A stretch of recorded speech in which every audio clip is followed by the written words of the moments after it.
welcome everyone. This is just a quick little Q&A. I did gather a couple of questions from some of our longer-standing fans, and I do have a couple of questions just to kind of set the stage a little bit. So, first off, Colin, why don't you give us a little bit about yourself? Like, who are you? Yeah. Hi guys, I'm Colin. I'm a writer. I live in LA. I'm originally from Ohio. Uh Went to OSU, Go Bucks for music composition. Then went out to New York to pursue comedy. And after like 4 or 5 years of that, made the move here with my wife where I'm trying to pursue being a screenwriter. And about a year ago now, I started this deep space radio journey, kind of writing a little dream project of mine and having so much fun doing it.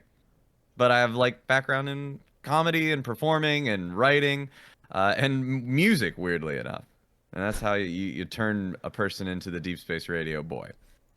Hey, a little bit of music, a little bit of writing. That's just radio, ain't it? Exactly.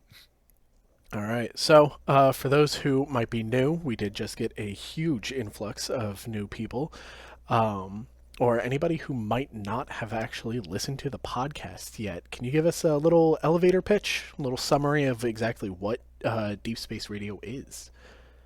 Absolutely. I don't know if any of the 14 people in here are brand new, but they might be listening later on the recording. So, yes, Deep Space Radio, like at its core, the very first thing is it's this daily sci-fi adventure podcast where you listen as if you are a passenger aboard our colony ship, the STS-45 Cloud Breather. And you're hearing just like your daily radio news from your local DJ Collin Gossel. That's me. And over the course of every season, which lasts about a month, we have like a sci-fi adventure, and it takes place, sort of every day. Right now, we're trying every weekday. It used to be kind of every single day. But you get to follow the adventures in real time as if you're right there on the ship with us, and that's sort of the idea. Alrighty. And what exactly inspired your creation process? Like, is there a different inspiration from season to season, or is it just more all just coming together all at once? Well, the entire first year of Deep Space Radio, so the first 12 seasons, were all sort of set out in my Bible document before I started really writing any of them. That having been said, every month requires a lot of flexibility. And a lot of ideas for months have had to be very changed or like mixed around as we get closer. A couple months have even been ditched entirely in this back half of the first year.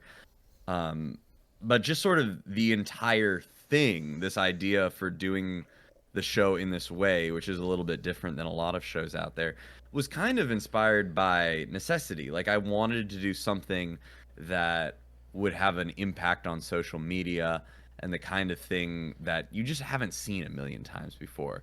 And it kind of coalesced over the course of a couple months of planning into this weird format that sometimes is a huge benefit and sometimes is like trying. I have to explain to so many audio drama fans. I'm like, yeah, there's a new episode every day. And they're like, and how long are the episodes? And I'm like, 3 to 5 minutes, sometimes a little shorter. And they're like, that's not long enough. And I'm like, well, you get one every day. And they're like, it doesn't matter. And they throw it out the window. But yeah, it's a mix, I guess, of necessity and planning ahead and trying to just be flexible as we go along. That kind of turned into this weird thing that we now call Deep Space Radio. All right, all right. And while we're still on the topic of what inspired everything about this, we do know that in season 4, Adrift, you took the game of euchre from your hometown in Ohio, and Of course. you just kind of toss it into the show. Is there any other inspirations from your actual life that have made it on, or is it just that little game there? Euchre is very popular. This is a real game that a lot of people love. I didn't know that it wasn't. I didn't know it was local until I put it in the show. Um, but yeah, absolutely. Like putting aside the obvious inspirations from like other shows that I love, shows like Star Trek, Star Trek Deep Space Nine, MASH, you know, all the old Colin Gossel favorites that all found their way into the DNA of this show. Like, I'd say the biggest inspiration from just my real life growing up in a small town is just the idea um, that, like, you know, so much media these days comes from a very kind of like cynical and um like a gritty dark place where it's like all the characters have these terrible secrets and they're all in conflict with one another, and all of them are these deeply flawed messed up people even if they're trying to do their best. And that's just not a very representative of my experience in like the world, where the vast majority of people I've encountered are very kind and just trying to do their best and have their flaws, but really aren't that bad. You know, with a few major exceptions that you remember because everyone remembers the monsters that you meet. And I just wanted to write a show that reflected that, you know, most people are really cool and nice and kind and have their flaws, but work through them. And I don't think that that's something that we see enough on TV anymore, outside of like a few notable sitcoms that everyone loves. Of course, of course. I mean, it's always nice to see a little bit of the real world in the fiction that we love to enjoy and consume. And, you know, as fun and amazing as a lot of drama is, if it's all that you get, it's just kind of, it gets old after a while, especially with the way that the world is currently. Yeah. And just like everyone, like it feels like the way the media landscape is these days, um, people just tend to do what worked before, um, until the next thing just comes along, and then suddenly that's the popular thing. So just I try to do just what I want. I just do what I want. You got to find some way to break the mold one way or another, you know? Yeah, that's the plan. All right, so getting more into some of the behind the scenes question. About how long does it take to make an episode or a season from just the general concept of what's going on to actually publishing it on that day to day basis? Oh wow. The short answer is that it takes a really long time all put together. Um, a lot of the work was done before the show even started, obviously, but like the CG animations that we use on TikTok, that was like a couple months of work learning how to do all of that. And all the planning with all the characters and what went into it. I'd say there was like 3 or 4 months of just like planning before we even started like any of the real production. Then once I actually started writing, usually my scripts, and this is unique to Deep Space Radio, like in the real world when I'm writing scripts that I'm trying to like have my manager send to someone or something, those will take me months and months, sometimes even years and years. Deep Space Radio does not have that luxury. We usually write the scripts in about 2 weeks, just enough time for me to like get a first draft and then blast through and try to fix any of the glaring mistakes. So these things are written very quickly. Then the actual recording of the lines involves all 13 of the main characters, plus any of the guest stars on any particular season coming to my home. Usually takes about a week and a half. I have a few actors who live out of town. They'll record and send to me. Sometimes I'll meet with them. Editing, like the editing for any particular episode usually takes like an hour to 2 hours, depending on how much VFX there are. I usually write the music. Once I've written it, it's pretty done, but every piece of music usually takes at least a couple hours. And then actually the distribution on social media usually takes, if maybe an hour an episode. So all told, any particular episode probably takes about 6 to 7 hours if you added up everything that went into it. Um, and that's like, yeah, maybe it's the longer you go on, the less and less because more and more planning goes into it. Yeah, of But it's like course. it's a pretty intensive process, all things considered. But the good thing is that, you know, every composite part of that I really enjoy doing. So it really doesn't feel too torturous. if I was in a perfect world and I was show running a real show on television, I would have obviously at least a small team of people to help me with the stuff like the social media distribution or stuff here on the Discord, which obviously is a huge part of the experience as well. Um, but this is a magical, different world where all the credit goes to Colin and his scrappy little team. But the flip side is that I'm also doing a lot of that stuff just on my own. It, the scrappy little team is just Colin wearing a different outfit. Yes, exactly. All right. And you did mention your cast, and we do have such a wonderful, widespread cast. And how'd you meet them? Was it just a little audition that you held, or are they old friends, or? Well, I'm super lucky because, like I said, I kind of came up through the performing space. I did a lot of improv and a lot of stand up, and now I also work at a restaurant where, it's a restaurant in LA. Everyone I work with is an actor, and they're all incredibly talented. So many of them I met doing comedy and performing. A lot of them are my coworkers at my job. Um, a lot of them are just close friends who I've held on to from meeting here and there. Uh, I don't think I had any auditions for the main cast. All 13 of my main actors were people that I personally knew and even fit the characters towards them a little bit because I'm like, oh, Brandon. Some of you, if you're a real deep cut Collin Gossel fan, you'll know that before this I had my podcast, Who's That Pokemon? It's not mine anymore. I didn't even like Pokemon. I don't know why I ever did that. But my co-host, Brandon, is my best friend. He was the best man at my wedding. I said, well, obviously there has to be a spot for Brandon in this show. He has a very distinctive and funny voice. I thought it would be really funny if he was like the head of security. And from there, we just built the character out together, and it's a very similar process for a lot of these parts. But Alrighty. they're so amazing. I'm so literally like I'm the luckiest person in the world to have to know these actors already because they're so wonderful. And if there's anything that's made the show a success, it's that I've encountered them and they were willing to go into this journey with me. And it's always fantastic to have a large cast that actually has a lot of chemistry with one another. So you being friends or at least personally close to a lot of your cast really does show in not only a lot of their acting, but also just how they embody the characters themselves, since you kind of made the characters for these people. They're so amazing, right?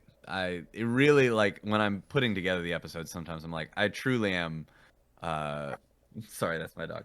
Embarrassed almost by how good they are. And then I'm just like, doing my little editing over here. They're so great. Yeah, there's a bunch of emotional beats, especially in some of the more recent episodes from last season, First Contact, where you can really see and hear their uh, acting chops really just start to come out and kind of flourish and blossom in your show. For sure. I'm proud. I'm a proud daddy. What can I say? All right, so um, as it is said in one of the first few episodes of the show, the story takes course over really 2 years on its way towards beta, as the first episode appears after the first year has already finished. So, do you plan on continuing this series once the Cloud Breather reaches beta, or is that it for DSR and there's maybe a spin off or something completely new afterwards? Well, I don't want to put anything in stone because I know that the people who are here in this Q&A are probably the people who are extra interested and would canonize it somewhere. And the motto for this project from day one has been to stay flexible and do kind of what we can do. So I'll say this for sure, without a doubt, we're going to make it through that first year of Deep Space Radio, going through um, 12 episodes, 12 seasons, sorry. And then beyond that, I want to leave it all with like a, we'll see we'll see how things are feeling and what's going on. I'll tell you that there are plans for years to come that we're all in like set down before we even started. There's big directions for the story to head in, and I kind of know where I would want the whole thing to end um after several of those. But, I'm incredibly lucky to have at this point in my life the time, the cast, the ability. It's like everything is perfect right now to be able to do Deep Space Radio in this moment. But how long can we hold on to the cast? How long will I be able to maintain this before something has to change? Even if we just have to take an extended hiatus. But I can guarantee year one of Deep Space Radio through a satisfying 12 seasons. And then beyond that, I want to just tell everyone there are plans, but I don't want to make any guarantees. There are plans. I would very much enjoy continuing, especially if the fandom continues to expand and there's enough interest. Hey, at the moment we have plenty of interest to possibly get you a season run as long as Supernatural over on CW. So we'll see how it goes. Sure, sure. All right, and you did mention earlier how some people, when you talk about the podcast outside, some people do mention the length of the episodes and how it's possibly not that long. A lot of people do love their long form audio drama content that they can just binge and binge and binge. So, are you going to continue with the 2 to 5 minute format, or are there plans to gradually start lengthening the episodes for the possibility of more in depth plot lines over the next 5 seasons or so? Yeah. Well, some eagle-eared fans may have already noticed that the podcast episodes have been slightly lengthening. Like you go back to season 1 and it's a very rare episode that clears 2 minutes. And then throughout season 6, it was a rare episode under like 3 minutes. Just as we get going along and well, I think I heard someone on YouTube call it quality creep. It feels like that same thing where just like it just tends to get longer and longer as we want to do more scenes, as the writing gets more interesting, in my opinion. But as for like a real change to the format, where instead of like instead of 30 episodes a season, you got maybe like a big drop once a year of 12 longer episodes. I don't think so. And I understand that might be, there's some audio drama fans out there who just would prefer to get 12 big episodes all at once than to get 365 small episodes later condensed. But it's one of the things that makes the show unique. It was part of our DNA when we started. To change it now would maybe draw in a few of the hardcore audio drama fans that maybe aren't interested now. But we would also sacrifice one of the only things that really sets us apart in a very crowded audio drama space. There's so many sci-fi audio dramas out there, so many great ones. We get a lot of comparisons to really fantastic shows like Wolf 359 or Mission to Zix. Shows that are really fantastic and already have millions of listeners. And it's like, how do you say like, oh, and then there's Deep Space Radio, why should you listen to them? Well, these ones are just recorded by me, so the audio quality is nothing to be like too impressed by. I think one of the biggest things that we have going for us is that our format is so different, that you listen to us really as if you're on the ship. You get a new episode every day. There's this entire like role play world that you can easily become a part of just beyond. And even just the novelty of the listening experience in and of itself. And if you really do want a longer listen, we do put out the compilations. I know that it's too little too late for some people out there, but I think we'll probably always try to maintain our shorter daily episode format, for better or for worse. All right, and those longer compilations, they really do help some of our newer viewers and listeners, and hell, even some of the newer people on the server itself just kind of catch up and fairly quickly learn what's been going on, what's happening, what the world and universe is like. And they're just as good. There's nothing. Exactly. Sometimes People will be like, your episodes are so short, and I'll be like, the compilations are on there. They're exactly the same. You can listen to them. They're like, whatever. I feel like sometimes the having to go look for the compilations turns some of the people who like a longer listen off, or even just not knowing they're there. But yeah, you can listen to those compilations. They are literally the exact same experience, just bingeable, in my opinion. Now that you say that, that might actually be something we add into the server. Just a quick little link to all the major compilations on Spotify, so that we can just Oh, kind of direct people there. put Um, that in the DSR link archive. Boy, oh definitely, boy. definitely. Um, Now you did mention a lot of the other podcasts that people might compare you to, or ones that you listen to yourself. Are there any plans for possible collaborations between other spacefaring, dimension-spanning podcasts? Any cameos that we might want to look out for? Well, I have nothing I can promise at this moment, but I will say that just in the last month or two, we behind the scenes, we being like me and a few of my actors who I talk with about this, have kind of been putting feelers out into the world for some small collaborations with some other programs and people that we're interested in. People we really admire and just think would be really cool to get involved. Now, we have, like, to be clear, we've heard like nothing back yet, and this process has only just started. It'll surely be a long process. But it's something that's very much on our mind because we've sort of reached a point in our evolution now where that's the kind of thing that would really help the show to grow and hopefully continue to bring people to us. In the way that the internet is set up these days, you know, as much as TikTok is constantly begging me to put money into that platform, and I never will, TikTok, so stop asking.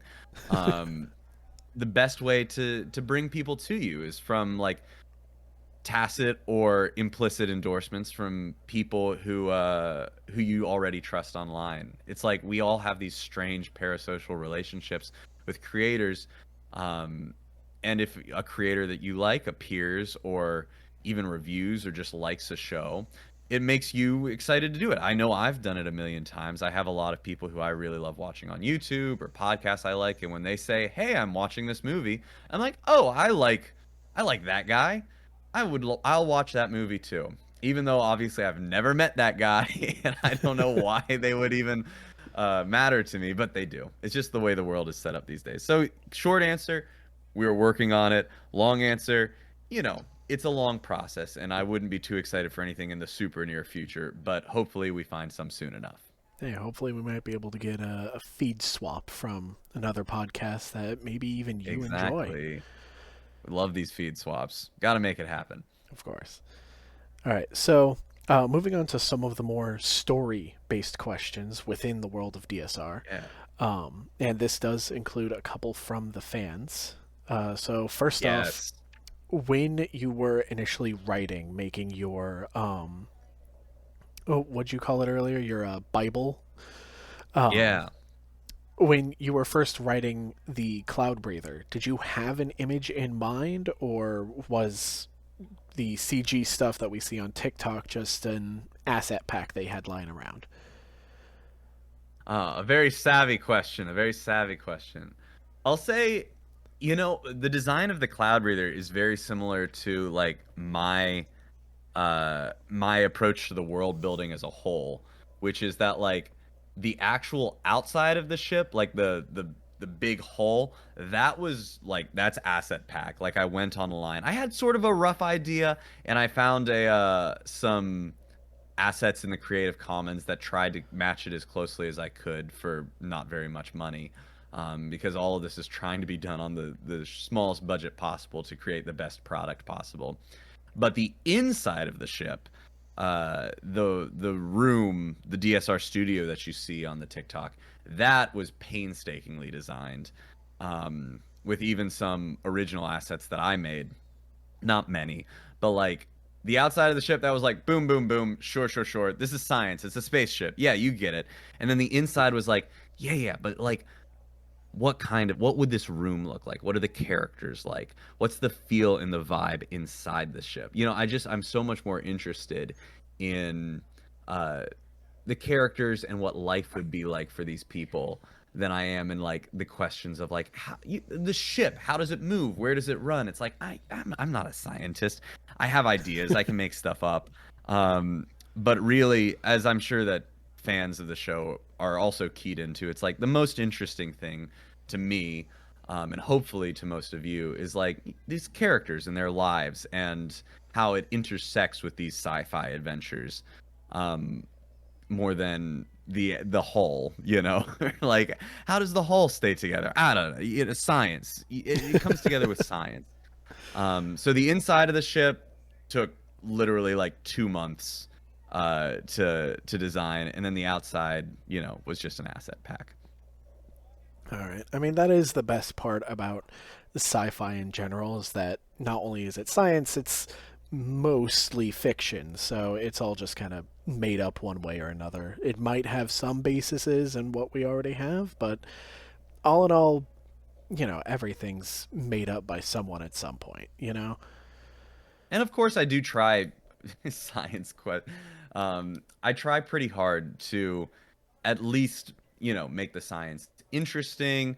Obviously, when I'm writing, I have a very strict canon in my mind that I try to adhere to. Um, it's not like I'm completely hand waving it all away. But I also try to remember that the most important thing is the character, and that if the science has to bend to create good moments of drama or to create a satisfying narrative arc, then it's going to every single time, because the story is king in my head. Of course. Of course. Now, speaking of the ship that we're all on, the Cloud Breather, there is actually a sister ship known as the Skybreaker. Was there always a plan to have these two ships launching somewhat simultaneously, or did the Skybreaker come along a little bit later in the creative and writing process? Oh yeah. Well, believe it or not, and this is a evidence of how quickly I have to pump these scripts out. The Skybreaker was always planned because, like I said, in that Bible that I sent out at the beginning of the whole process, I sent it to all my actors to kind of say like, "Hey, listen, look at this thing. Do you want to be a part of it with me?" Um, we already had the idea for Ghosts in the Black, and it was laid out in there that, like, you know, what happened with the sister ship and where the ghosts come from. And if I had been writing more diligently, and maybe I had a little bit more time to go back and edit, I probably would have liked to have mentioned the Skybreaker more leading up to that season. As it was, like you're asking, as it was written, I kind of didn't have time. I kind of ran out of time. And then once we got to Ghost in the Black, I had to kind of just not so subtly throw in those mentions as we were going along. Which of course led to some people pretty quickly figuring out that something is going on with this Skybreaker, because we haven't heard of it until now. And here we are with crazy stuff happening. I would have liked to have mentioned it earlier, but that's, you know, this whole show has given me a really great sort of insight into the world of writing with deadlines. You know, I've got to get another episode out. Sometimes the script is not 100% there. Sometimes the script is just good enough to make. And it really goes to show, like, you know, so many times when you're watching television, you're like, how could they do this?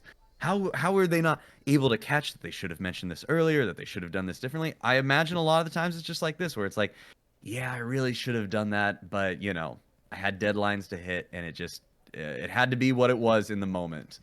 But the Skybreaker was always part of the plan. Justice for the Skybreaker. We love them.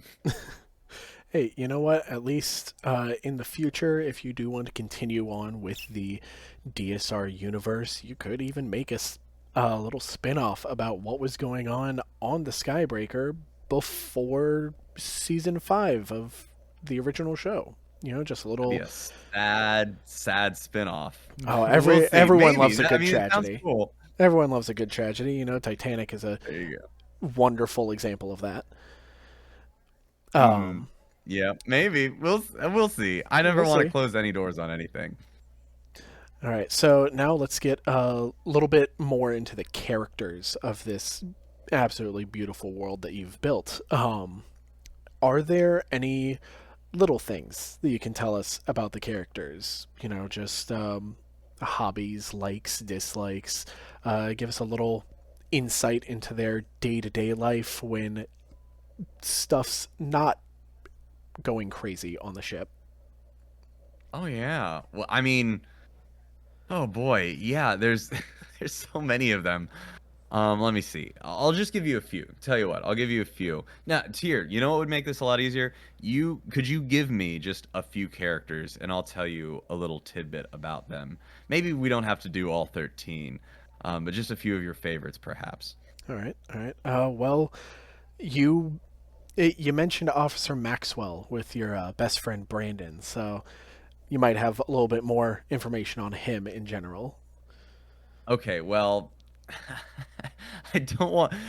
I'm sorry I did this to you, and then immediately I'm saying no. But Officer Maxwell, this is actually kind of an Officer Maxwell season, and we're just about to get some more Officer Maxwell details in a coming episode. So I don't want to say too much, but here, I'll give you one little tiny tidbit about our good Officer Maxwell, and that when I started writing him. Um, no, I don't even want to say that. I don't even want to say that. Never mind. All right, all right, all You right. just I'll have to move wait for on. Officer Max. I'll move on. In Yeah. that case, let's go with Annie Maddox. We know that she's one of Oh our yeah. few computerized passengers, at least few canon computerized passengers. We did hear a little bit more about her in season 2, but what else can you show us? Absolutely. As she mentioned in season 2, like Annie, um, Annie, she is like, sorry, my wife is in the room. She turned on the Q&A and it's playing on the couch next to me, and it really weirded me out for a second. Um, she comes from a big, it's like, it's very tragic. She was married. She comes from a big family. She was so excited to like have a lot of kids of her own with her like husband on that planet, and then she was diagnosed with Hyphax, which is a future disease that's like caused by exposure to exotic matter in like this far future world that I'd like to get into more of in the future. I wouldn't be surprised if it started cropping up again. I imagine it is like the this world's equivalent of like, you know, lymphoma or something, where it's like, oh man, people just get it. We wish we could avoid it more. But Annie is like just the coolest. I really love that character. When I wrote the Bible and sent it out, a lot of people said that Annie was the one that they wanted to play. Sadly, it could only be claimed by my friend Juliana La Barbiera. Um, a little detail about Annie that hasn't been mentioned anywhere. Um, okay, this is a little spicy, but Juliana, Matt likes to think of Annie as incredibly promiscuous, and that she, before settling down with her husband, was like all over the place, if you know what I mean. And I wouldn't be surprised if that worked its way into character during season, what would that be? Season 9. um, not you don't go spreading too much around, but I wouldn't be surprised if you see a little bit of Annie promiscuity in season 9. That's definitely going to be interesting considering the whole Uh-oh. computerization process, but We'll see what happens. We yeah, don't we'll know. we'll see what happens. We'll see what Never happens. close doors. All right. You know what? Oh, why don't we get a little information on the extremely long-lived Martha Criddle? Oh man, okay, here's a little tidbit for you. Just this morning, I was in a meeting with the show's artist Frankie Novick. Oh, there it looks like Frankie's even here. Yeah. So important tidbit. Very soon we're going to be getting some Martha Criddle art. So I'm really excited about that. Martha has had a very storied history. I think it's been alluded to at least once in the show, but she spent many of her younger years in the Dancer District, in the Chen Lowlands, like in their main capital, and she's shot a man. I just imagine. Sometimes I imagine Martha as like what would happen if Mercury didn't have a supportive family or father and like grew up 80 years, and she turned out fine, but boy, has she been through some wild times. Unfortunately, we'll be getting some Martha Mercury interactions this season. In fact, if you're listening and you're enjoying, and since they're here, big shout out to Frankie. Everyone who needs any like art ever, Frankie Novik, who's here in the chat, truly one of the greats. Is on like a fast track to nothing but success. They've got a children's book that'll be dropping shortly.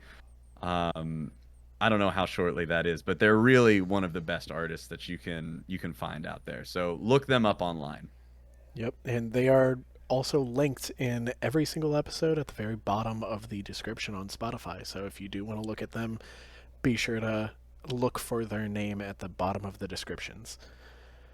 I'll do one more character tidbit if you want any other character. So choose your character carefully. All right, one more character tidbit, and I am gonna have to be a little selfish here as one of the few engineering mods that we have. Can we get a little bit about our good engineer Tasha Paulson? Oh yeah, I love I do that for every character because I love all of them. they're all fantastic. They're all great. Thank you. They're all just a little slice of Colin that I took out and exaggerated. But Tasha represents like the me that edits these episodes. One of the coolest things about Tasha, in my opinion, is that this is sort of a story of her becoming more social as well, which you could see a lot in like Adrift. Like she was never a shut-in or a hermit, though she literally was kind of a hermit. I imagine she was living on the Cloud Breather for like 3 years before it eventually started its journey to Chen. Sorry, before it started its journey to Beta. Because the Cloud Breather was just in orbit around Chen for many, many years, like this old rusty relic of a bygone era. It could have been a museum and at she some was point. Just like, yeah, she got hired to kind of just keep it from falling out of the friggin' sky, you know? So she went up there, and that was like, she was basically alone, probably occasionally got deliveries or went down to pick up stuff, but was living on a ship built for thousands and thousands, just on her own, happily repairing this ship for like 3 years, until one day she looked up and she's like, you know, this thing could probably actually go to Beta, at which point the whole process started, which I've never really got into very much on the podcast, but I imagine it probably involved like investors who are aboard the ship that also form a small committee and hire the upper echelon of staff like Captain Donnell, and the other upper officers, and then obviously put out more of a general feeler for the general populace who have to buy their way onto the ship, or at least contribute to it in a notable enough way that their passage is accounted for. But Tasha was first. She was first aboard the ship. The Cloud Breather is closer to her than most humans. And when she starts sort of falling in love with Kit, maybe a little bit, that is a huge first for her. And I loved telling that story in Adrift, and I can't wait to continue telling it through the rest of the year. And speaking of that relationship, that actually leads directly into my next question here. In seasons 3, 4, and 6, The Lost Hour, Adrift, and First Contact, we saw hints of canon relationships all across the story. And especially more recently in First Contact, there was a small spark or a bud that was just starting to grow. Are there any other relationships or couples that you would like to canonize for the fans and our major shippers here in the fandom? You're not getting shit from me, school. I'm not gonna say anything. I'll just say that, you know, there's always love on the Cloud Breather, and if you think something might happen, there might be something happening, or there might not be, and you're just gonna have to watch the show. Hey, that colony ship is gonna make a colony one way or another, right? There you go. It's just simple science. It's just science. Life finds a way. Yeah, that's so funny. All right, and one last question before we really get into some of the ones that I collected from the fans.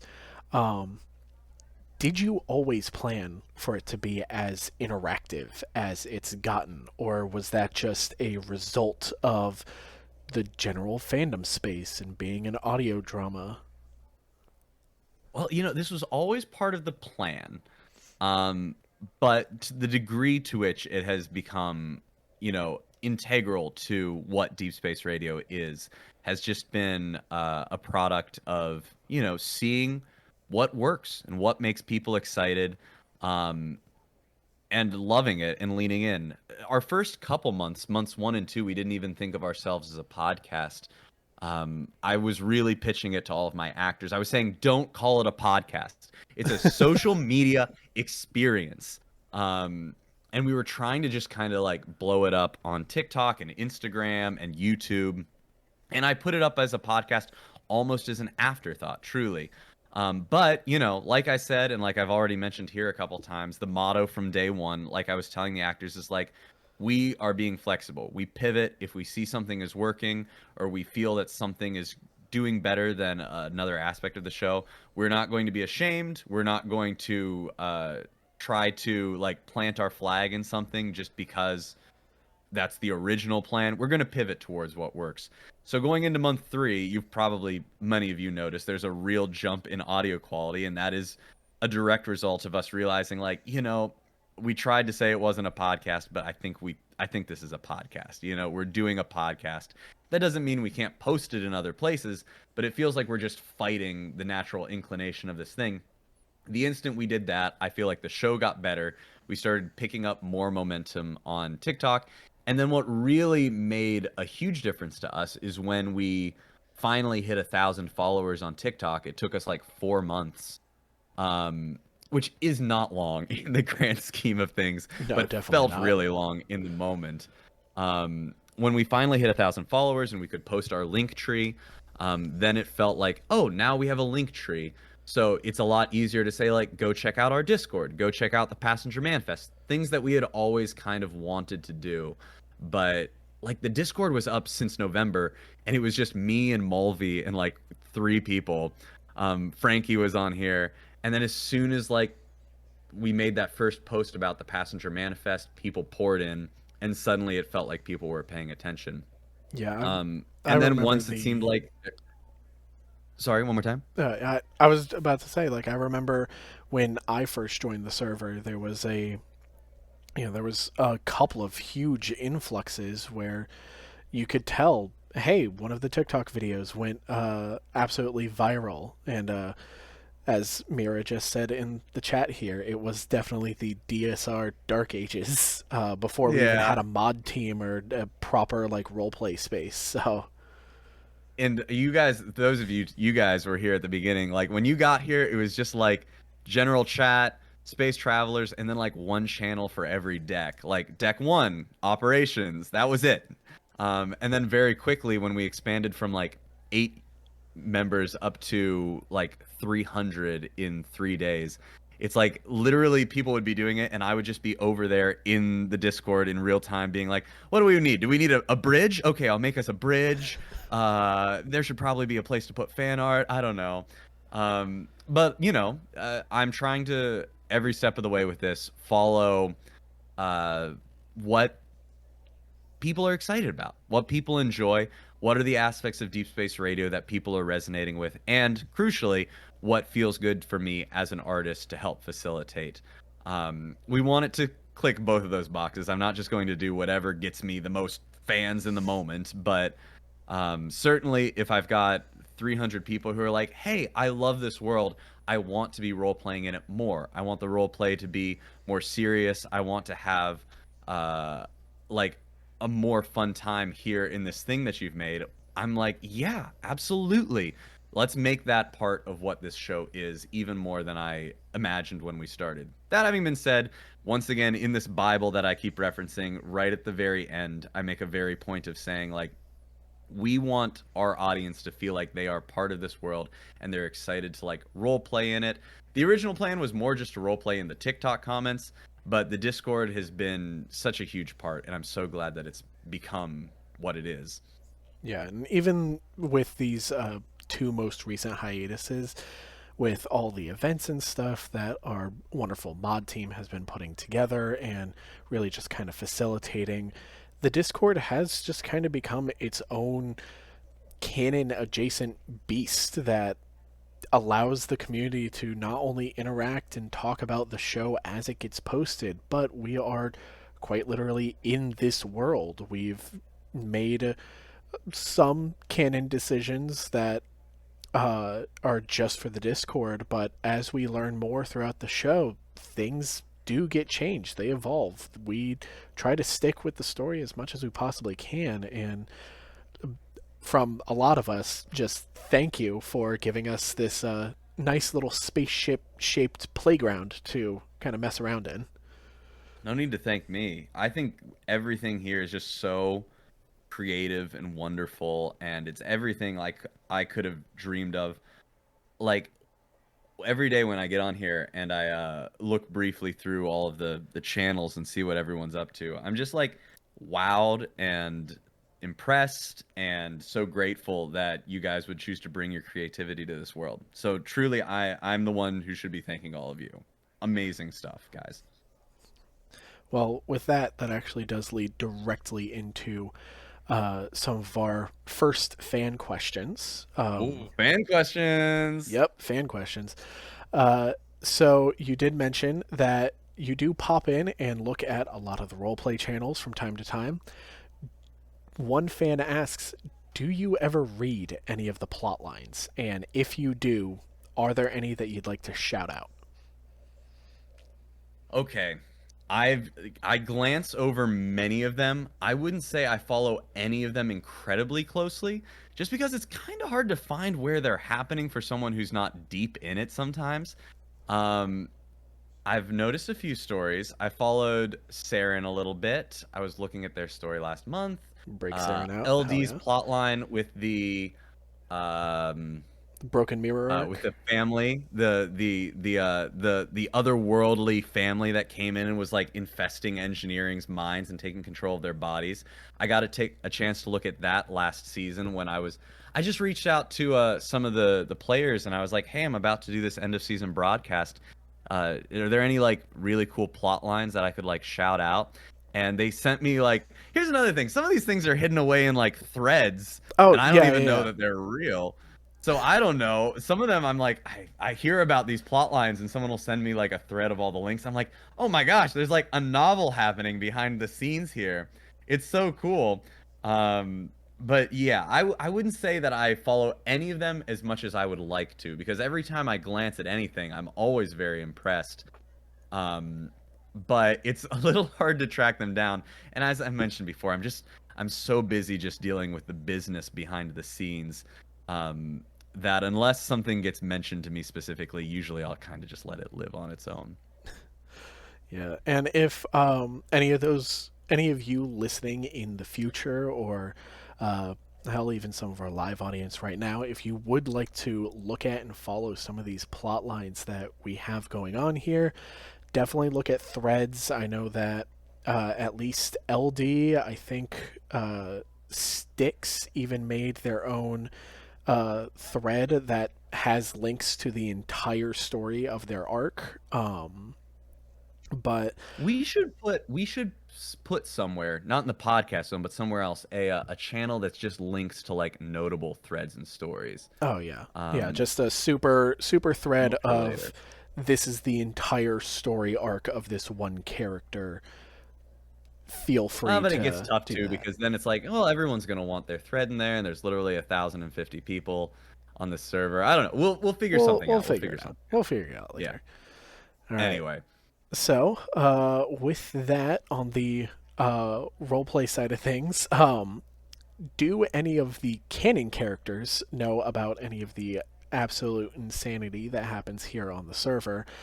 And if so, what would their reactions be to seeing not only the craziness of the season itself, but in between seasons, what's going on behind the scenes? I think I like to imagine that the canon characters know about a lot of stuff. Not everything, but like everything that happens on operations, I'd like to know that Captain Donnell like hears about, and everything in engineering that Tasha knows about. I imagine it kind of like Star Trek Lower Decks, or like that episode Lower Decks from Next Gen, where it's like it's just kind of like these tangents running, and Tasha and Captain will be like, "Oh my God, we have to avoid this explosion. We're trying to like save this person. There's like a crazy ghost," and then they'll like look down a hallway, and and there's like Mulvey and hydroponics like trying to save this mushroom, or like wrestling with an animal, and they're like, "What the heck is happening over there? Oh, too late, it's gone." Just happening in the corner of their eye. The Cloud Breather's just this giant ship, and every room you go into is filled with adventure and character and love, and that's the dream. That's what I've always blink and you missed it, and there's just another adventure around every corner. Of course. But I think I like to imagine that they all know about each other, though. That like they all, if the captain met someone from operations, he'd be like, "Oh yes, hello, good to see you, Ionic," or whatever. Yeah, that's a bad Captain Donnell impression. I should do better. It just has to be insane on their end of things to not only have to deal with the season stuff, but also everything else that happens on the server here. So. No, right? They're truly better than we give them credit for, because they all come off like silly gooses. If you have the extra credits, please buy our main cast around at Ruth's if you can. Yes, please. Yeah, that's funny. All right. So, actually, speaking of Captain Donnell, we know he is technically the head of Deck 1, as he is the captain. But one fan actually does ask, since the cargo bay is quite massive, and presumably, while it is under the umbrella of Deck 1, it would most likely be on the bottom of the ship as it's cargo. Is there a specific head of cargo bay? Anybody you might want to make up and put in charge, or anybody that we might just not have heard of before? That's a really great question. I'll say I don't have specifics in mind, but I'll say this, and this is a very spicy. This might be a hot take. I don't know. It's not a hot take. I don't know how to use modern lingo. I know that there's like a cargo head aboard the Discord, so I don't want to like step on any feet or anything. But on the Discord, we all know there's the cannon head, and then there's like the guy right under him. Like example, there's Tasha, and then directly under her would be John here on the Discord. There you go. Might be similar in the canon world of the podcast. Like I mentioned, we kind of have year one of Deep Space Radio kind of like planned through. I know exactly what all the next seasons are going to be up through the end of the first year. And then going into year two, there's a lot of very big ideas that I've floated to the cast. And there's a lot of questions about, like, this is a big commitment for my cast as well. Every recording session only takes, maybe an hour once a month. But, do that 12 times over the course of a year and a half or so. It might not be something that they want to re-up on. I'd like to keep all of them going into a year two. This is if a year two even happens. I don't want to get anyone scared, but, I don't want anything to feel like we are locked into doing it forever. If some of our cast members were to step down, there are some ideas that I've been floating to get some new cast members involved if we were to continue. And that's the kind of thing that I think maybe we could delve into more specifics of the decks. Like right now, I've got a giant ship, and I kind of just wanted to make sure that everyone was represented. We've got someone from Commerce. We've got the captain from Operations. We've got Tasha from Engineering. Who's on the Science deck? Dr. Bolin, who's on the Infirmary. That'll be Dr. Lake, and so on and so forth all the way to the end. But once, we've got those big steps covered, then it might be cool to introduce some more characters who are like, okay, well, they're just in charge of cargo, and they're just in charge of this or that. But we'll see. I feel like that's a year two thing, if and when that happens. Yeah, I mean, it's always nice to kind of leave room for possible new introductions, as even cast of long-running shows do get swapped out from time to time in order to allow people to work on other larger projects in their spare time. I hope. I hope. Fingers crossed. All right, and this is going to be one of the last questions about the characters and the whole roleplay section here. Um, is there an official deck order, or is each deck just a department or job that has multiple stations just scattered around the ship? Oh, yeah, that's a good question. Um, Honestly, the way it was, the way I originally envisioned it was that, I think the way I originally envisioned it was that the decks were literally stacked on top of one another. Like, the five Kansases theory or whatever. Um, But the more I've thought about it and the more things have evolved, it seems like the decks are more just like titles at this point. Like, well, that wouldn't make sense that we've got basically a science deck the size of Kansas just cutting right through the middle of the ship. It could never be that way. The more you think about it, the more you're like, I bet, some decks are probably more. Um, some decks probably do sprawl nearly an entire deck. Like I imagine the environmental systems deck with all of its agriculture and oxygen production and everything like that, that probably takes up an entire space. And I like to imagine deck 7 is like across the top so that it can get light. But then again, you're in space, so light could come from the bottom too. I guess that doesn't matter. But then how does the gravity work? Does the gravity on the whole ship go down, or does it go towards the center of the ship and like the top decks go down, the bottom decks go up?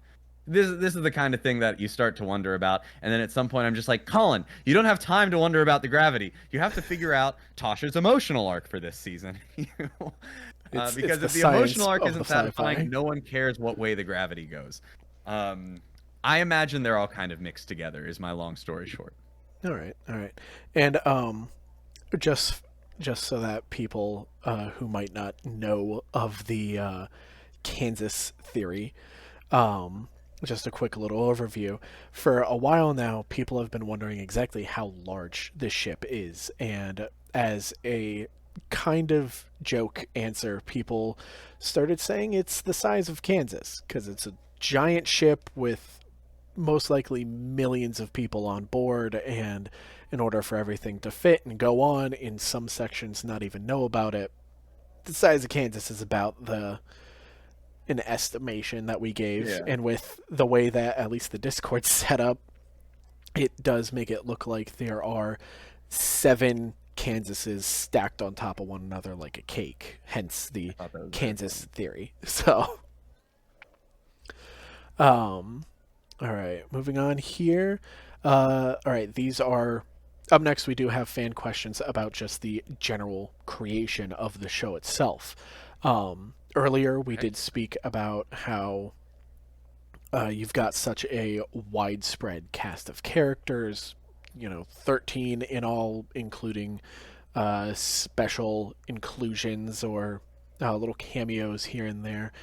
Um, how do you make sure they all feel relevant from season to season, and how they each get a proper amount of screen time so it's not like, oh yeah, I completely forgot about, Kit existing. Right. I mean, it is a legitimate it is something that I worry about very actively and take pains to try and make sure that everyone gets a moment to shine. There are obviously some characters, and there's just never getting around this when you make a show with 13 characters. There's some characters who are very easy to write for, who find themselves in many situations, and are naturally going to have agency all the time. It's like, why does every Star Trek have a very prominent captain? Well, because the captain makes all the decisions, and thus they have a very easy place in almost every story. Um, so it's like Captain Donnell, he can work into every story, no problem, kind of wherever I want him to. When I want him to just be a comic relief, that's easy. When I want him to have a more prominent place, that's easy. Other characters are a little trickier, and I don't want to mention any of them by name, but I'll just tell you that when I'm designing the stories for each season before I actually start writing, what I'll usually do is I'll write out all 13 characters of the main characters on a piece of paper, and any super relevant guest characters like Twyla, or in this season you've probably already met Gina Halloway. And I'll just write out for each of them. I'm like, not everyone's going to have a big story every month. Usually every month will feature like 2 to 3 characters, perhaps more prominently. They'll get a more drawn out story arc. And then the other characters, I basically just say, all right, what is their function and their small story for this month? Every single one of them, even if it's just a little tiny arc that gives them their one little moment to shine. And then I'll literally like write out as if I was doing cliff notes, like what are the major plot beats of that story. And I'll just make sure that they get one episode for each of those little plot beats. Take last month, for instance. What was last month? Last month we did... Oh, this was a huge story. Yeah, last month was First Contact. So obviously, like, the biggest characters in that story will be, like, your Captain Donnell and your Dr. Lake and your Professor Bolin. I thought of them as, like, the main characters of Season 6. And so they get, like, 7, 8, 9 big points along their journey that I'm hitting. But then other characters, like, you take Father Lou. It's like, well, Father Lou isn't super prominent in the story, but, before the season started, I wrote him down and I said, what's his little function? What is he doing? And what I kind of settled on was that he and Martha are kind of acting as the devil and the angel on Captain Donnell's shoulders. They're helping to flesh out his journey, and also through that we get to see a little bit more about them, because whenever a character has a strong perspective or a big opinion or takes action, even if they aren't the main character who's exacting the agency, we're learning about them and we're growing closer with them so that it means more later on.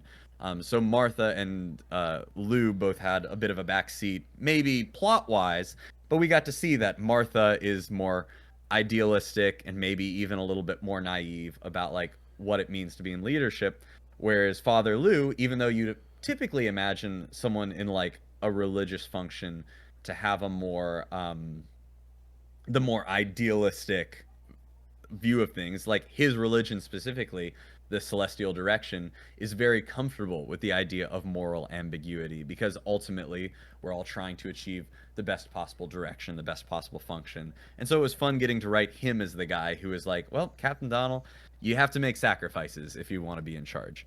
And so even though Father Lou only got a little moment to shine, that's how we kind of make sure every season that all 13 guys are getting their time in the spotlight. And of course, I try to make sure that every character gets a season where they are featured more prominently. And some characters will get more than others. That's just the way it is. Yeah, of course. You have a cast of 13 characters. There's no direct main character other than possibly you. Well, there's no denying that. No, of course. But yeah, it's always nice to see a little bit about each and every character, because you never know. Even the most background and vaguest of characters have their hard, strong fans that they're always just happy to hear from. That's the magic. You can go around, just like we were saying earlier, you can go around every corner. Every character has a story. Some of them are more relevant, some of them we don't see much of, but I really want it to feel like, hey, whoever's popping on the podcast today, oh, I like this guy. They're always up to something. Yeah, like with a lot of the newer members that we have recently, we have a resurgence of Danger Gang fans from season 2. Oh yeah, Danger Gang. Oh, they're all, with all these newbies coming in, they're probably just they're listening for the first time, so they hit season 2, which honestly, season 2 is still one of my very favorite seasons. It's one of the best. Love that arc. All right, so Danger Gang forever. Hashtag Danger Gang. Another fan would like to know how you balance the mood of the show. Like, what helps determine if one episode is going to be a little lighthearted and kind of jokey, while the next episode might be one of the more horror-driven ones. Like, what determines if this episode Mercury's going to spray paint Officer Maxwell's door versus Dr. Effie is haunted by ghouls. Mercury's haunted by ghouls, or Dr. Lake is standing in a closet getting body snatched. Oh my god. Yeah, no, it's a really savvy question. Thank you for that. And I think balance is absolutely the right word. Um, I like to I think of the show and the story as like it's almost as if I've been gifted this thing. Someone handed me this object. I'm holding a baseball right now. You can't see it, but like if someone hands you a baseball, and what I'm trying to do is like render this thing for the audience in all of its different facets and all of its different details. And to do that, you have to look at it from all the sorts of different directions. And I just want it to always feel fresh. You're seeing the same thing different. I was like I said, I was a music major. One of my professors used to say all the time, "Good music, it's the same but different. We write it you write more. It's the same thing again but different. We're finding variety. Deep Space Radio should always feel like Deep Space Radio. The heart, the tone, the characters, the view of the universe, and how people are. But we generate interest by showing it in a different way every time. The first season was like a generic introductory story. The second season was like a social drama. The third season was a mystery. The fourth season was kind of a comedy rom-com sort of thing. Fifth season, what was the fifth season? Wait, Fifth season was I'm Ghosts. literally looking in the Discord. Yeah. Fifth season was a horror or a thriller, and then last season was like a sci-fi thriller, and then this season I'll let you guys find out for yourselves. I feel like this season's kind of like a palate cleanser. We're kind of messing with the format, and it's probably a little close to season 4 with like some comedy elements. Right. But like, I just every time you listen to a new episode of Deep Space Radio, both episode to episode and season to season, that you're getting. I keep saying episodes instead of seasons. They're seasons. Every time you listen to a new episode, every time you listen to a new season, it's like, oh, this is its own little satisfying new thing. It never feels exactly the same as I've gotten before. It never feels so different that it's a whole new show. And I think that that's something that we've kind of struggled with as a culture lately when we're producing our media. Like the whole streaming wars kind of taught us that TV shows are like almost just a 10 episode movie where it all feels the same and you never even get the answers and the mysteries take so long. I really wanted it to feel everything is satisfying on its own, but it's even better when viewed as a whole. Exactly. Balance. Yeah. Well, speaking of the balance that you get from episode to episode and season to season, how would you determine the pacing of your seasons? What determines the amount of quote unquote filler episodes versus the more plot relevant ones? Going back to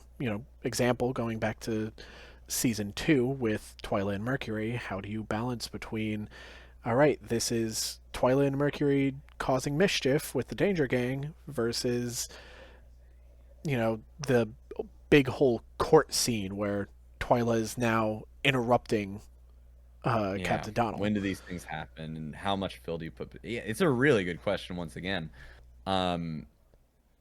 basically, first of all, I gotta be here for till the day I die. I'm always going to rep filler episodes, filler content. I think they're like essential to good television, and I think that it's a real failure of the way we've set up our economics of media these days, that like basically we just cut them out. I think that it takes a lot of the heart and soul and love out of these stories, and I think it makes it a lot harder for you to connect with them and live on with them on an emotional level. It's like you can watch a lot of great stories, these 10 episode seasons that just fly by, and all they are just hardcore balls to the wall, like the main story from beginning to end, or like all the important background plot beats. And then as soon as they're over, I don't know if you guys feel this way, but like I never rewatch them. I never really like feel like they're my family or I care about them. It's just like it was a roller coaster ride. Like I said, it's like a 10-part movie or something. Yeah, I always see myself rewatching movies from like 5-10 years ago or not movies, but shows that ended like 5 or 10 years ago. And it's because they had that 10 to 15 season run where you had those filler episodes that actually gave you a little bit more personality to the characters and a little bit more story. And it's like this, they call it filler, and I don't mind it. I know that, words are just words and they mean whatever we want them to mean. I feel like it's slightly too derogatory because it's not just filler. It's like you take like you were just saying, you look back at season 2 when we had more of the filler stuff between the big trial or this and that and the other, or just like a little funny moment between characters. It's like, if it's well written, and I always hope that Deep Space Radio is, but certainly if it's well written out in the real TV media landscape, it's like it's adding things to the show. You're seeing important stuff. You're learning to care about these characters. You're learning about the characters.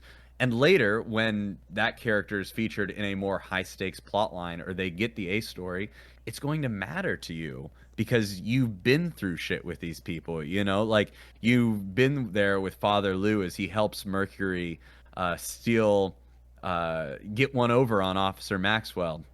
And so later when Father Lou gets his main storyline, this isn't just some random guy we're asking you to care about because suddenly he's important. It's like, no, you know him.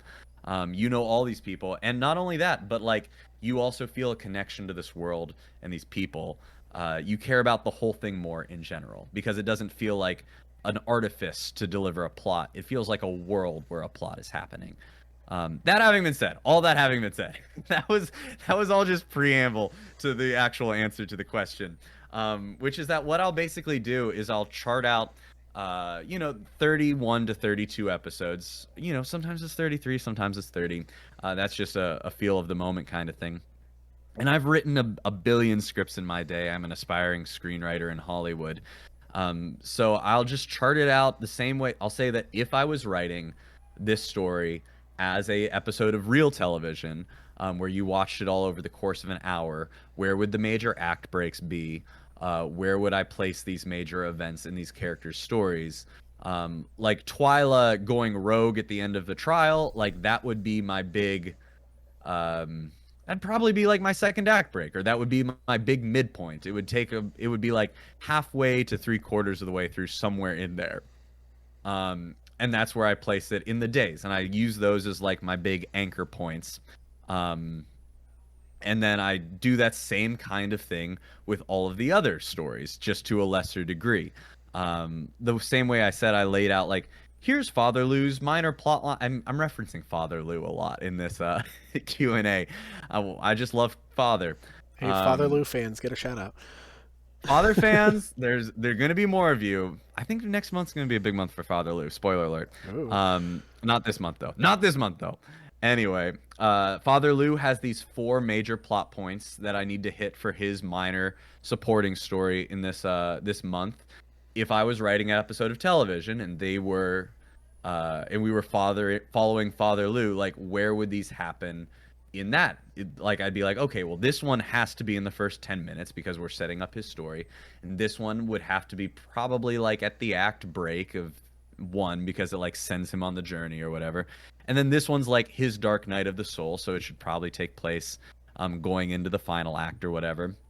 And I work those around, and I try to find a good balance, and I try to make sure that every episode kind of feels different enough from the one before that it's new, but separate enough from the one before that different enough from the one before that feels new, similar enough to the one before that it feels like it is telling a cohesive story over the course of the whole season. And sometimes I'll even combine them. Obviously when you listen, sometimes I'll do multiple character beats per episode. It feels like these tell one cohesive thematic idea throughout multiple stories, or alternately it's coming at the same idea from different directions, and I'm trying to make a point there, and I'm kind of connecting them thematically. And over the course of like a lot of puzzling and charting out, I'll get it to about 30 episodes, and that's how we plan that thing. That's how we plan that thing, baby. Honestly, it takes just a little bit longer than the actual writing of the episodes, because a lot of it is just planning the stories, seeing how the days are going to play out, and then once I've got that in order, it's just a matter of sitting down and putting the words on paper, which certainly takes a while, but not as long as one would think. Yeah, you gotta get the full picture before you're able to put the puzzle together, really. Exactly. All right, and with now, 6 finished seasons and a 7th one on the way, what is your favorite moment from each already fully published season? That's a great question. Um, Would it be easier to work okay. backwards or forwards? No, I'll go forwards. I'll go forwards. Season one, that'd be the artifact. Hmm. I think my favorite moment. I'm gonna go off the wall for all these. I don't want. Obviously, I feel like the finale of almost every episode is like a big moment, and I'm really happy whenever we can pull those off. But for season one, I'll say the introduction of Officer Maxwell and Mercury Theed. When he's like asking her to make an apology over the radio, and she's like, Officer Maxwell's holding me hostage. He's taking his like junk out or whatever.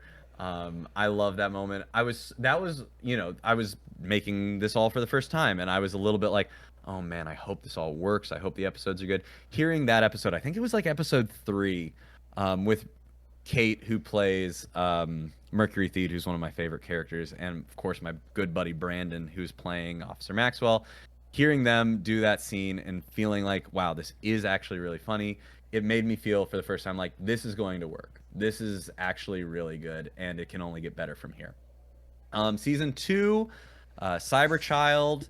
God, Jay, my friend Jay, who's the actor who plays Twyla, she was so phenomenal this whole season. It was truly that thing that happens in shows sometimes when I was like, they're so good. I really feel like you ought to be like a full cast member, but it was very important to that arc that they leave at the end of the season. And absolutely no spoilers to come. You're not getting anything out of me there, but I really love the moment where Twyla is talking with Kit in the barn, and they're talking about like the nature of like intelligence and what it means to be human versus an animal, and how there's just like limits that we can set. And I really love that moment because like they're both going into it so innocently and there's no accusations. It's a very honest, truthful moment, but I feel like the it's a very fascinating one too, because like they are different life forms, and there's just an inherent anxiety to it where Twyla is like, I don't get it. How are they not smart enough? And she's like, they're just not smart enough. And she's like, well, maybe you're like that to me. And it's like, oh, that's really cool. It's interesting with no malice involved. I think so many of these things are often played for like the malice or the anxiety. It doesn't have to be that way. Um, I really loved that moment. Okay, season 3, The Lost Hour. Um, I'll tell you guys, this is a hot take. I think The Lost Hour might be my personal least favorite season.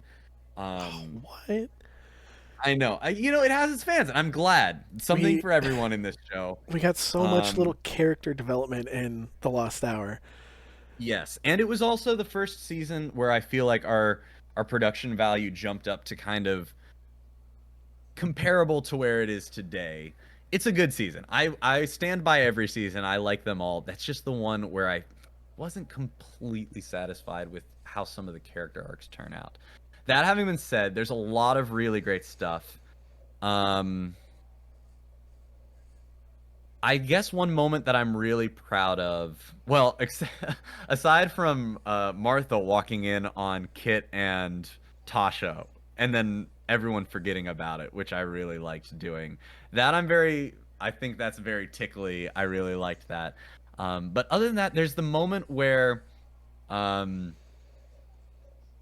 Bradley gives Ruth the hair clip that he found in the fire, and it makes Ruth suspect that she set the fire, but Bradley doesn't know. Um, I thought that that was really cool. I was glad that like the fun of the Lost Hour was moments like that, where it's like Ruth, obviously she's like, why the fuck would I do that? I hate that I've done that. I hope that I didn't. I don't know for sure that I did, but like, I guess maybe. I just think that's an interesting moment that made the memory loss thing kind of fun to do. And Pulls. that I think that leads very nicely into my favorite moment from Adrift that the memory loss kind of made possible.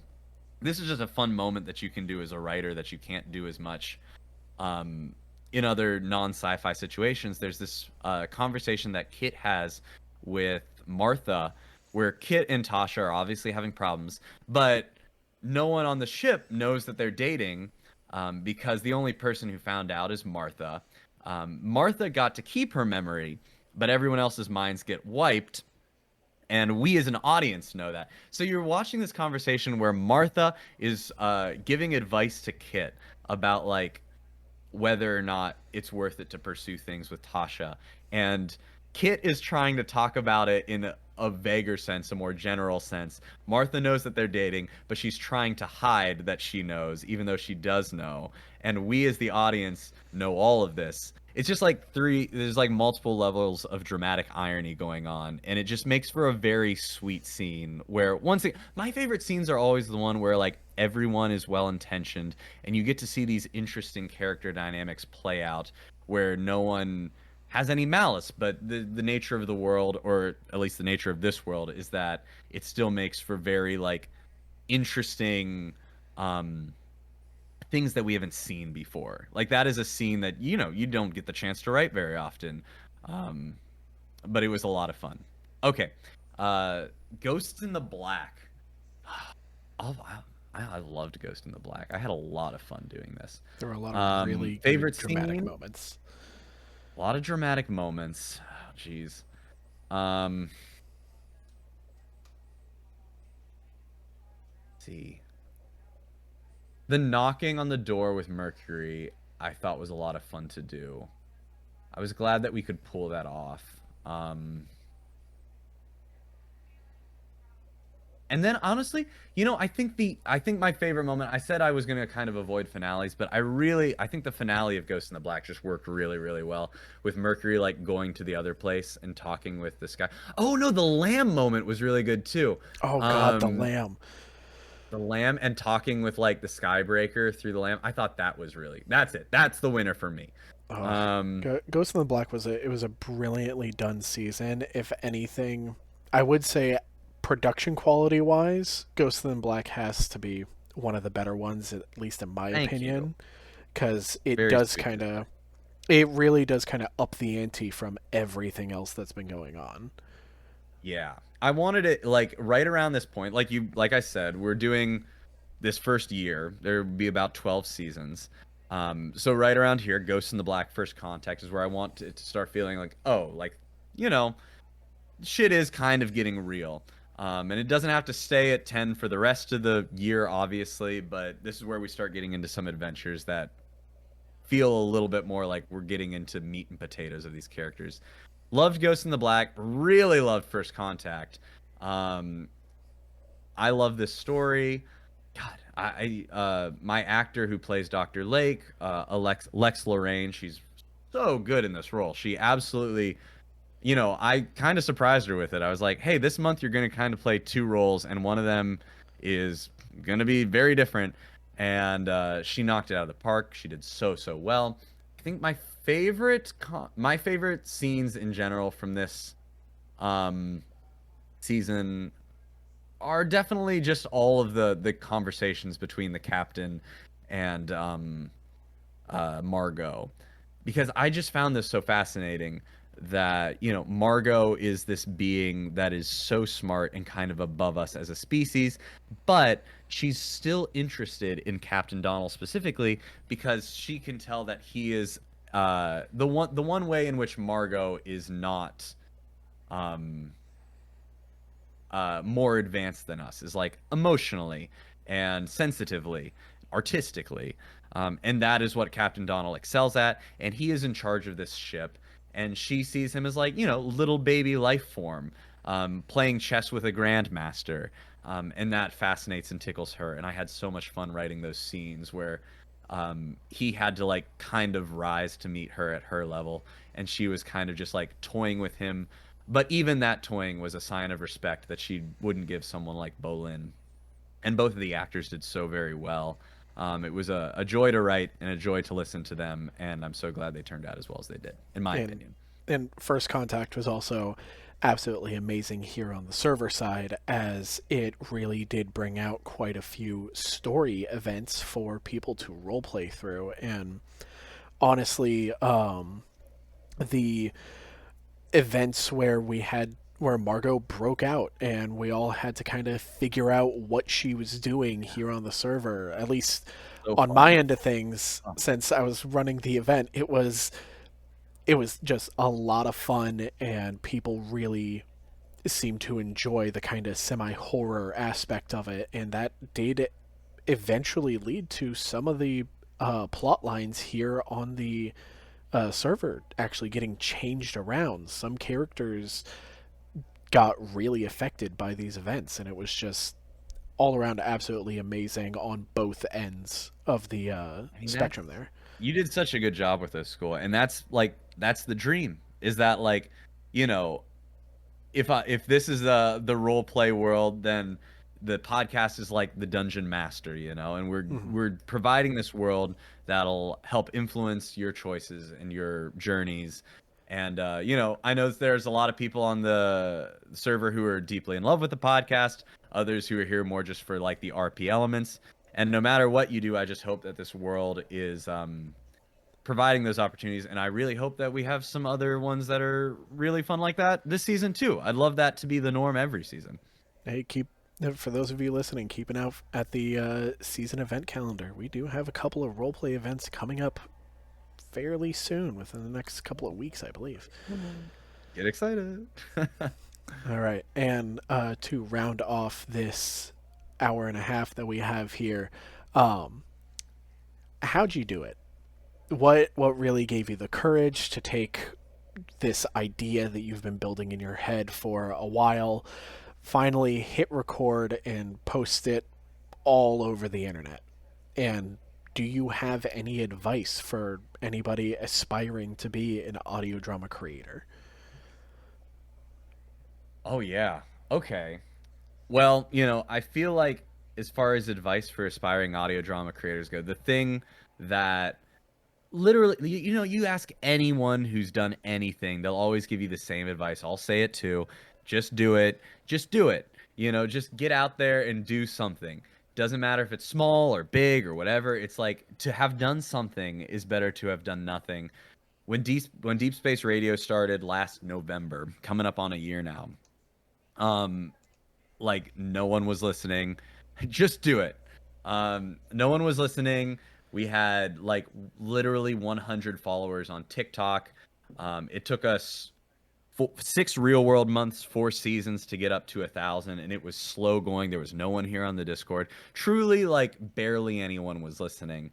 But we just kept pivoting and working and trying to do things in the way that people were most excited about until finally we found a little bit of a sweet spot, and we've gained all of you wonderful people, which I'm so excited to see you here. It really makes it all feel more worthwhile.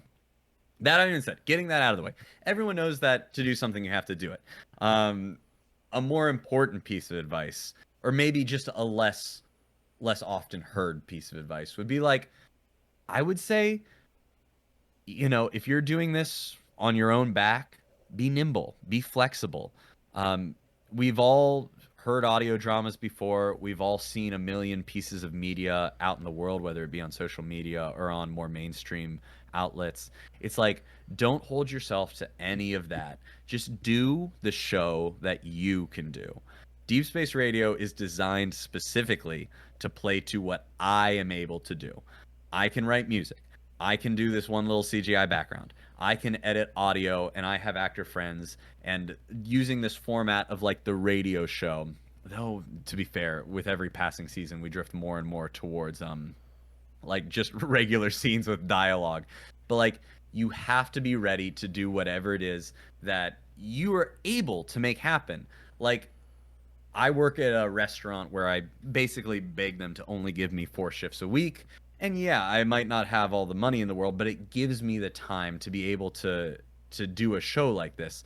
And that's ultimately what my career is more focused on, is like, I want to be a writer, so I need to write. It's very important to my career.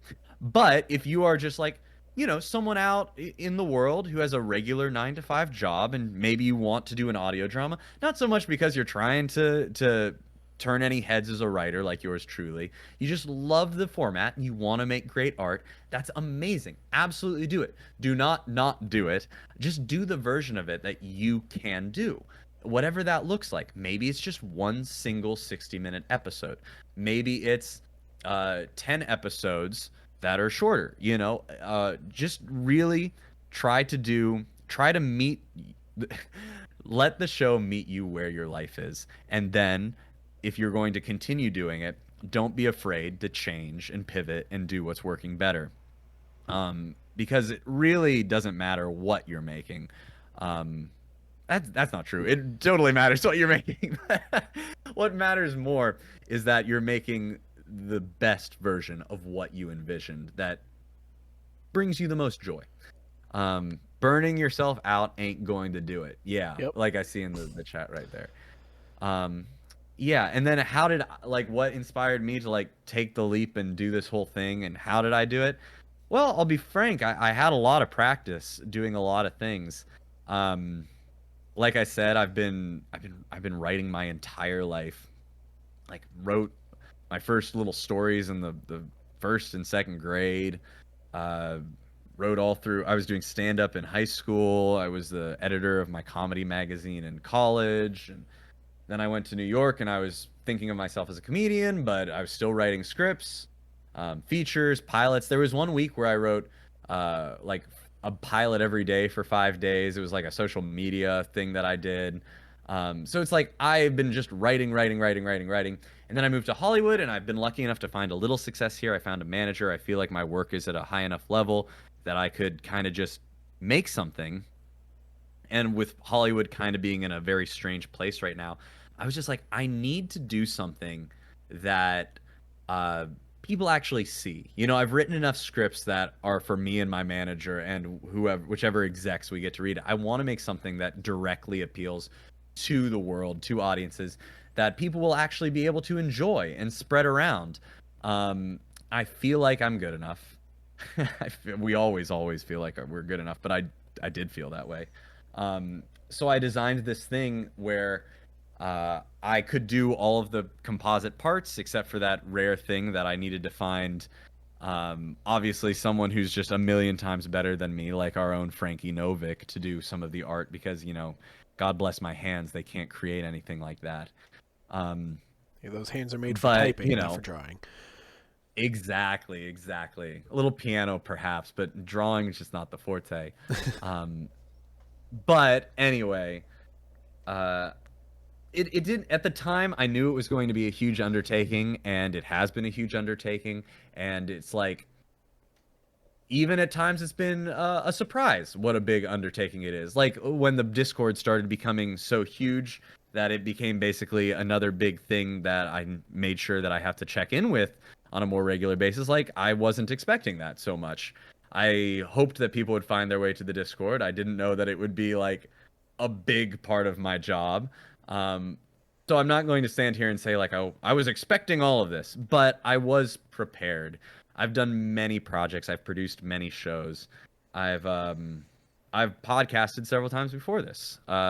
Even Who's That Pokemon, the show that I did with actor Brandon Zellman, it had a pretty notable following before I bowed out, more because I don't care about Pokemon. So yeah, I felt this was a big undertaking, but one that I had been preparing for pretty much my whole life. And I guess to loop that back into the advice column, it's like, there's no shame in starting smaller if you are doing your first show and you just want to make something.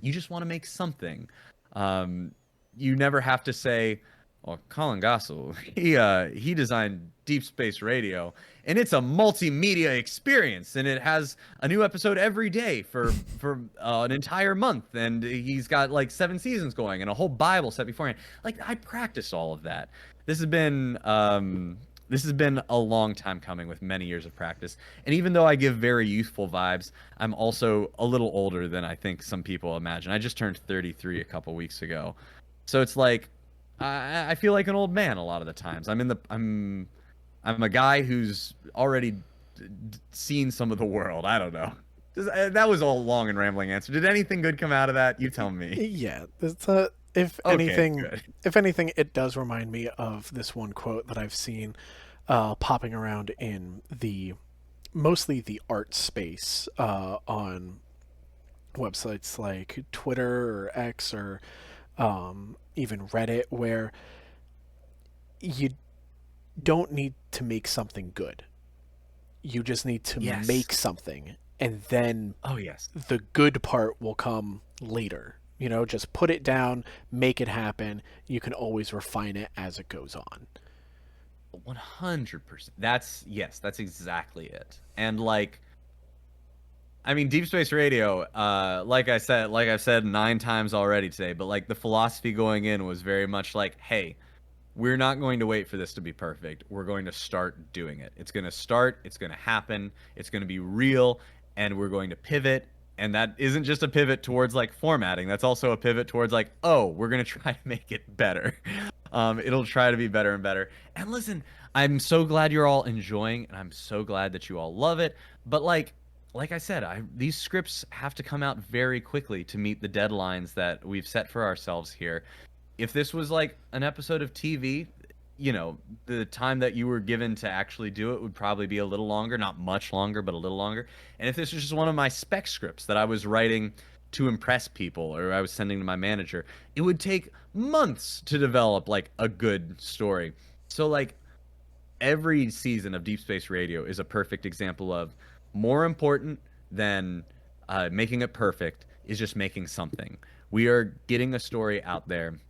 We are putting something into the world that will add value and will have fun with. And we know it's not going to be perfect. Yeah. Last piece of advice: if you want to make something, writing. Just you work on your writing. The writing is the most important thing. You want to focus on the writing, please. I'd like to tell you that a lot of the great and popular stuff out there that has millions of listeners is all super well written. Sadly, I don't think that is the case. However, you don't have to be like them. I think writing is at the core of all great stuff. Please do that a lot. Just put it down, make it happen, get a couple of peer reviews going on, and eventually you'll come out with something like a deep space themed radio show. Yeah, sure. But you don't want to do this. Do something better. Do your better thing. All right. Yeah, And this has been a lot of fun. yeah, of course. And with that, for those who might be listening on other platforms, please do check out the brand new website, deepspaceradiopodcast.com. Make sure to check out the Discord, which is going to be linked on the website, on the link tree, just about everywhere. Check out the TikTok if you haven't, where you can see all the amazing visuals that Collin has made and put out to go along with the story. And check out There's more someday. check out the subreddit. I know we have a couple of really good artists and discussions going on over there. So, as always, please keep listening. Enjoy the show. Thank you all for coming. Collin, is there anything you want to give the listeners? Yeah, I just want to thank you, School. This has been so much fun. Thank you for setting this up, organizing it. You've been a wonderful host, and I'm just so flattered that you asked me to do this. Yeah, of course. Thank you. All right. That's all. And I love you guys. Thank you so much for listening. Many more adventures to come very soon. All right. Keep an eye out for the next episode of the Blue Star coming out this Monday at, it should be, I want to say 8:15 Eastern. So keep an eye out for that. That's right. See you guys soon.